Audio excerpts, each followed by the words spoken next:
अस्सलामुअलैकुम नाज़रीन, उम्मीद करता हूँ आप सब खैरियत से होंगे और खुशबाश होंगे। आज की हमारी कहानी का उन्वान है काबे का नज़ारा, कि किस तरह एक नौजवान जोड़ा काबे की नज़र पड़ते ही एक दिल में नियत कर लेते हैं कि हम भी मुसलमान होंगे। तो चलिए शुरू करते हैं कहानी को। अल्लाह के खाना काबा को देखता हुआ कभी नहीं थकता। वह मकाम जिस पर अल्लाह की रहमतें और बरकतें मुसलसल नाजिल होती रहती हैं। इस ज़मीन पर अल्लाह के घर के मुकाबले में कोई चीज़ नहीं। लोग चाहते हैं कि वो वक़्त साकित हो जाए ताकि वो काबा को देखते रहें। उनकी प्यास कभी नहीं बुझती बल्कि बढ़ती जाती है।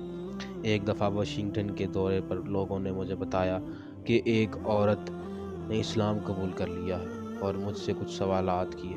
इन्होंने मुझे बताया कि इनकी वजह से बहुत सी गैर मश्क करने वाली मुस्लिम ख़वातीन ने दोबारा मश्क शुरू कर दी थी।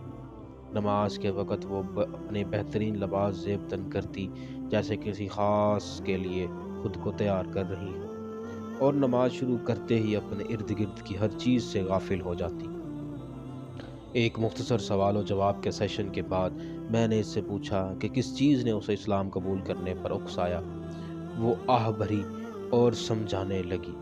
मैं एक यहूदी थी और मेरे शौहर ईसाई थे, जो सऊदी अरब में किसी तकनीकी काम के सिलसिले में तैनात थे। हर रोज़ मैं कहीं ना कहीं सफ़ेद लिबास में मलबूस मुसलमान मर्द और ख़वातीन को रस्ते में देखती थी। मैंने अपने शौहर से पूछा कि वो कहाँ जा रहे हैं, और उसने बताया।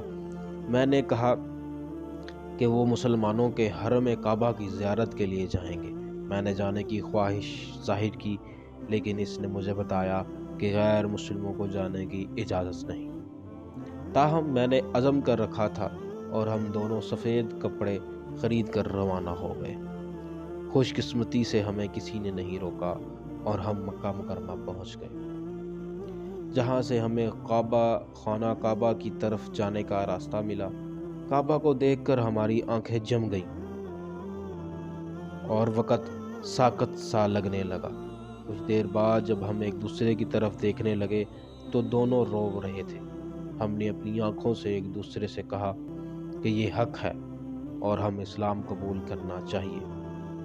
मुझे कभी किसी ने इस्लाम के बारे में नहीं बताया, लेकिन इस घर पर इतनी बरकतें नाजिल हुई कि मेरी ज़िंदगी हमेशा के लिए बदल दी। तौहीद का नज़ूल मक्का में होता है और नबूवत की बरक़ात मदीना मुनव्वरा में नाजिल होती हैं। किसी ने ज़िंदगी में कुछ नहीं देखा। अगर इसने इन दोनों मुक़द्दस मकामात को नहीं देखा, अल्लाह तमाम मुसलमानों को अपने घर की ज़ियारत नसीब फरमाए।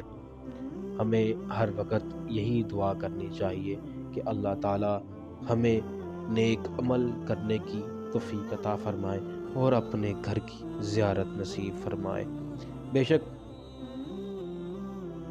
आका के दर पे वही जाते हैं जिनको सरकार बुलाते हैं। हमें यही दुआ करनी चाहिए कि सरकार हमें बुलाएं और हम उनका घर देखें। जज़ाकल्लाह।